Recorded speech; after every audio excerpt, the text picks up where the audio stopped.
Hello guys, कैसे हो आप सभी का हमारे यूट्यूब चैनल पर एक बार फिर से स्वागत है। दोस्तों, आज मैं लेकर आई हूँ विक्रम वेद मूवी रिव्यू। तो दोस्तों, इस मूवी के बारे में मैं बताऊंगी कि इस मूवी में कौन कौन से अभिनेता ने किरदार निभाया है और ये मूवी कौन से प्लेटफॉर्म पर देखने को मिलेगी और भी इसमें कौन कौन कलाकार हैं और ये मूवी कब रिलीज़ हुई थी और इसमें कुल कितना खर्चा आया था, ये सब बताऊंगी दोस्तों। और इसकी कहानी भी बताऊंगी, तो बने रही वीडियो के एंड तक। दोस्तों, आपने अभी तक मेरा यूट्यूब चैनल सब्सक्राइब नहीं किया है तो ज़रूर सब्सक्राइब कर लीजिए और नीचे कमेंट करके ज़रूर बता दीजिए कि कैसा लगा ये वीडियो। तो दोस्तों, ये मूवी OTT प्लेटफॉर्म पर देखने को मिलेगी और ZEE5 मूवीज़ पर भी देखने को मिलेगी और ZEE पर भी देखने को मिलेगी। तो दोस्तों, इस मूवी के निर्देशक पुष्कर गायत्री हैं और इसके लेखक पुष्कर गायत्री, VA फिदा, मनोज मुंदशिर हैं और इसकी कहानी पुष्कर गायत्री द्वारा लिखी गई है और पुष्कर गायत्री द्वारा विक्रम वेद तमिल पर आधारित हैं और S शशिकांत, भूषण कुमार, कृष्ण कुमार, चक्रवर्ती रामचंद्र, विवेक बी अग्रवाल द्वारा निर्मित की गई हैं और इसके अभिनेता सैफ अली खान, ऋतिक रोशन, राधिका आप्टे, रोहित सराफ, योगिता बिहानी हैं और इसके छायांकन PS विनोद हैं। रिचर्ड केविन ए द्वारा संपादित दिया गया है और इसका संगीत सैम CS द्वारा दिया गया है और इसकी उत्पादन कंपनी योंट Studio, Shukravar Film Workers, Reliance Entertainment, T Series Films, Jio Studios, Theme Studios हैं और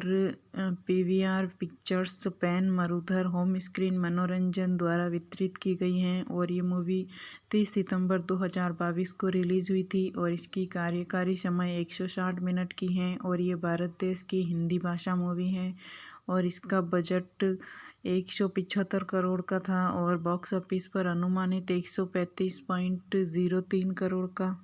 उत्पादन अक्टूबर 2021 में शुरू हुआ और जून 2022 में पूरा हुआ। फिल्म को नाटकीय रूप से 30 सितंबर 2022 को दुनिया भर में रिलीज किया गया और आलोचकों से सकारात्मक समीक्षा मिली, लेकिन बॉक्स ऑफिस पर खराब प्रदर्शन मिला। SSP विक्रम एक ईमानदार पुलिस अधिकारी हैं जिसे अच्छाई और बुराई की काली सफ़ेद समझ है। वेदा कानपुर की एक खूंखार गैंगस्टर हैं जो बीच बीच में बारीकियों को समझती हैं। विक्रम का सबसे अच्छा दोस्त SSP आबास STF में एक मुठभेड़ इकाई का नेतृत्व करता है जो वेद को समाप्त करने के लिए गठित किया गया है और एक मुठभेड़ में दस्ते ने आगे की पूछताछ से बचने के लिए विक्रम द्वारा मारे गए एक निहत्थे अपराधी को फंसाते हुए वेद के कुछ मुर्गों को मार डाला। जैसा कि इकाई एक और मुठभेड़ की योजना बना रही है, वेदा पुलिस स्टेशन में प्रवेश करती हैं और स्वेच्छा से आत्मसमर्पण करती हैं। जब विक्रम वेदा से पूछताछ करता है तो वह उसे एक कहानी सुनने की पेशकश करता है। पहला अधिनियम वेदा के खूंखार गैंगस्टर बनने से संबंधित है जो अपने छोटे भाई शतक, जो एक गणितीय प्रतिभा है, को अपराध से दूर रहने के लिए चेतावनी देता है, लेकिन शतक को एक प्रतिद्वंदी गैंगस्टर बबलू द्वारा ड्रग्स लेने के लिए मजबूर किया जाता है। जब शतक और उसका दोस्त चंद्रा पुलिस द्वारा पकड़े जाते हैं तो शतक कबूल करता है और बबलू को गिरफ्तार कर लिया जाता है। अपने बॉस शिव प्रसाद के आदेश पर बबलू शतक पर हमला करता है जिससे उसके हाथ पर एक स्थायी निशान पड़ जाता है। वेद विक्रम से पूछता है कि क्या उसे बबलू या शिव प्रसाद को मारना चाहिए। विक्रम जवाब देता है कि शिव प्रसाद असली अपराधी था, जिसका अर्थ है कि उसने शिव प्रसाद को मार डाला। वेद का वकील, जो विक्रम की पत्नी प्रिया निकला, हस्तक्षेप करता है और उसे बाहर निकालता है। विक्रम को पता चलता है कि पूछताछ से बचने के लिए उनके द्वारा फंसाया गया निहत्था अपराधी वास्तव में शतक था जो उसके हाथ में निशान के आधार पर था। चिंतित है कि वेदा आबारा को मारने की कोशिश कर सकता है। विक्रम आबास को बचाने के लिए दौड़ता है लेकिन उसे और चंदा को गोली मार दी जाती है। आईजी इसे फर्जी मुठभेड़ बताकर खारिज करते हैं। प्रिया ने विक्रम को वेदा के ठिकाने के बारे में बताने से इनकार कर दिया। इससे क्रोधित होकर विक्रम ने वेदा के घर पर धावा बोल दिया और उसे पकड़ने में कामयाब हो जाता है। वेद विक्रम में से दूसरी कहानी सुनने का अनुरोध करता है।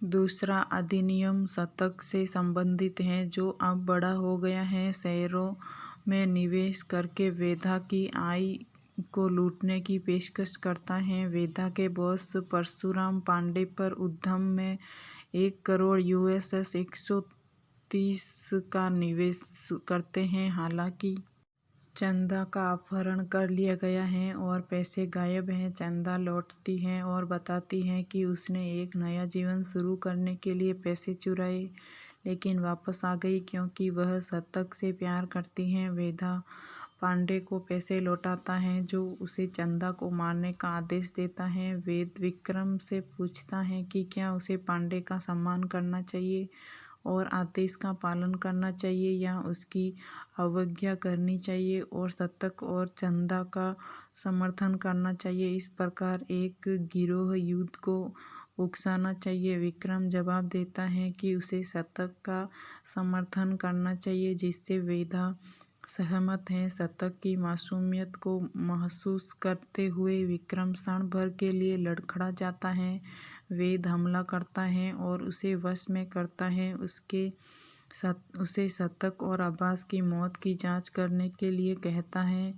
विक्रम अब्बास के मुखबिर के साथ अपनी जांच करता है जो उन्हें शतक के ठिकाने तक ले गया लेकिन पता है कि मुखबिर मारा गया है। वह और उसकी यूनिट हत्यारे को खोजने की कोशिश करती है। विक्रम को याद करने के एक पल लगता है जब वेदा की कहानी से उसे मुंबई गैंग का लीडर मिल जाता है।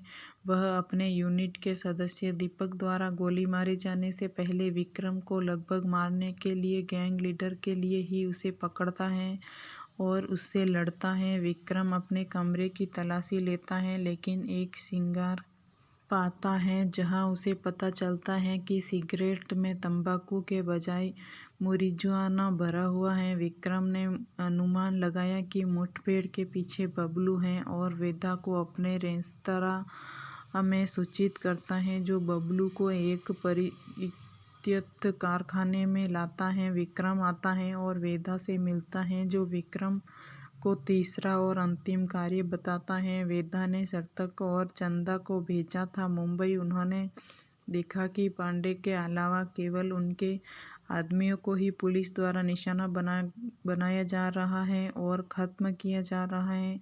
बबलू के कबूलनामे पर वेदा बताती है कि अब्बास को बबलू ने अपने आदमियों को मारने के लिए रिश्वत दी थी। जहां वह विक्रम से पूछता है कि क्या अब्बास सही था क्योंकि वह अपने बेटे की चिकित्सा प्रक्रिया के लिए भुगतान करने के लिए भ्रष्ट हो गया था।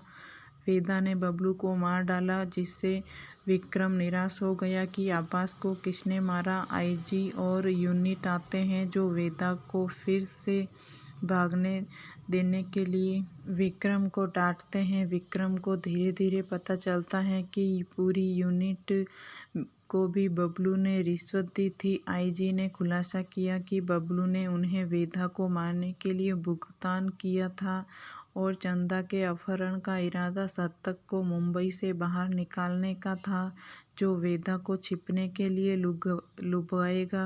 हालांकि एक अपराधग्रस्त अब्बास चंदा को बचाने गया था लेकिन यूनिट के उन दोनों को मार डाला था। जैसे ही यूनिट विक्रम को मारने की तैयारी करती है वेदा फिर से प्रकट होता है और उसे बचाता है। एक गोलाबारी होती है और विक्रम अपने सभी सहयोगियों को वेदा की मदद से अक्षम कर देता है लेकिन आईजी को मार देता है। विक्रम और वेदा के बीच गतिरोध जारी है। एसएसपी विक्रम एक ईमानदार पुलिस अधिकारी हैं जिसे अच्छाई और बुराई की काली सफ़ेद समझ है। वेदा कानपुर की एक खूंखार गैंगस्टर हैं जो बीच बीच में बारीकियों को समझती है। विक्रम का सबसे अच्छा दोस्त एसएसपी आब्बास एसटीएफ में एक मुठभेड़ इकाई का नेतृत्व करता है जो वेद को समाप्त करने के लिए गठित किया गया है। एक मुठभेड़ में दस्ते ने आगे की पूछताछ से बचने के लिए विक्रम द्वारा मारे गए एक निहत्थे अपराधी को फंसाते हुए वेदा के कुछ मुर्गों को मार डाला। जैसा कि इकाई एक और मुठभेड़ की योजना बना रही है, वेदा पुलिस स्टेशन में प्रवेश करती हैं और स्वेच्छा से आत्मसमर्पण करती हैं।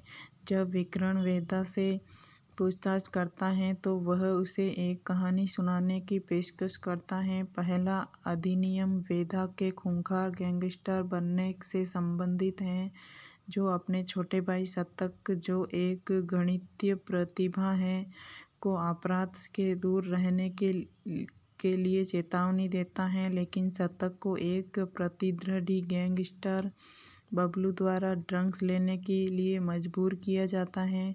जब शतक और उसका दोस्त चंदा पुलिस द्वारा पकड़े जाते हैं तो शतक कबूल करता है और बबलू को गिरफ्तार कर लिया जाता है। अपने बॉस शिव प्रसाद के आदेश पर बबलू शतक पर हमला करता है जिससे उसके हाथ पर एक स्थायी निशान पड़ जाता है। वेद विक्रम से पूछता है कि क्या उसे बबलू या शिव प्रसाद को मारना चाहिए। विक्रम जवाब देता है कि शिव प्रसाद असली अपराधी था, जिसका अर्थ है कि उसने शिव प्रसाद को मार डाला। वेद का वकील, जो विक्रम की पत्नी प्रिया निकला, हस्तक्षेप करता है और उसे बाहर निकालता है। विक्रम को पता चलता है कि पूछताछ से बचने के लिए उनके द्वारा फंसाया गया निहत्था अपराधी वास्तव में शतक था, जो उसके हाथ में निशान के आधार पर था। चिंतित है कि वेदा आब्बास को मारने की कोशिश कर सकता है, विक्रम आब्बास को बचाने के लिए दौड़ता है लेकिन उसे और चंदा को गोली मार दी जाती है। आईजी इसे फर्जी मुठभेड़ बताकर खारिज करते हैं। प्रिया ने विक्रम को वेदा के ठिकाने के बारे में बताने से इनकार कर दिया। इससे क्रोधित होकर विक्रम ने वेदा के घर पर धावा बोल दिया और उसे पकड़ने में कामयाब हो जाता है। वेद विक्रम से दूसरी कहानी सुनने का अनुरोध करता है। दूसरा अधिनियम शतक से संबंधित है, जो अब बड़ा हो गया है। शहरों में निवेश करके वेदा की आय को लूटने की पेशकश करता है। वेदा के बॉस परशुराम पांडे इस उद्यम में 1 करोड़ यूएसएस 130 करोड़ का निवेश करते हैं। हालांकि चंदा का अपहरण कर लिया गया है और पैसे गायब है। चंदा लौटती है और बताती है कि उसने एक नई जीवन शुरू करने के लिए पैसे चुराए, लेकिन वापस आ गई क्योंकि वह शतक से प्यार करती है। वेदा पांडे को पैसे लौटाता है, जो उसे चंदा को मारने का आदेश देता है। वेद विक्रम से पूछता है कि क्या उसे पांडे का सम्मान करना चाहिए और आदेश का पालन करना चाहिए या उसकी अवज्ञा करनी चाहिए और शतक और चंदा का समर्थन करना चाहिए। इस प्रकार एक गिरोह युद्ध को उकसाना चाहिए। विक्रम जवाब देता है कि उसे शतक का समर्थन करना चाहिए, जिससे वेदा सहमत है। शतक की मासूमियत को महसूस करते हुए विक्रम क्षण भर के लिए लड़खड़ा जाता है। वेद हमला करता है और उसे वश में करता है। उसे शतक और आब्बास की मौत की जांच करने के लिए कहता है। विक्रम आब्बास के मुखबिर के साथ अपनी जांच शुरू करता है, जो उन्हें शतक के ठिकाने तक ले गया, लेकिन पता है कि मुखबिर मारा गया है। वह और उसकी यूनिट हत्यारे को खोजने की कोशिश करती हैं। विक्रम को याद करने में एक पल लगता है जब वेदा की कहानी से उसे मुंबई गैंग का लीडर मिल जाता है। वह अपने यूनिट के सदस्य दीपक द्वारा गोली मारे जाने से पहले विक्रम को लगभग मारने के लिए गैंग लीडर के लिए ही उसे पकड़ता है और उससे लड़ता है। विक्रम अपने कमरे की तलाशी लेता है लेकिन एक सिगार पाता है, जहां उसे पता चलता है कि सिगरेट में तंबाकू के बजाय marijuana भरा हुआ है। विक्रम ने अनुमान लगाया कि मुठभेड़ के पीछे बबलू है और वेदा को अपने रेस्तरां में सूचित करता है, जो बबलू को एक परिवर्तित कारखाने में लाता है। विक्रम आता है और वेदा से मिलता है, जो विक्रम को तीसरा और अंतिम कार्य बताता है। वेदा ने शतक और चंदा को भेजा था मुंबई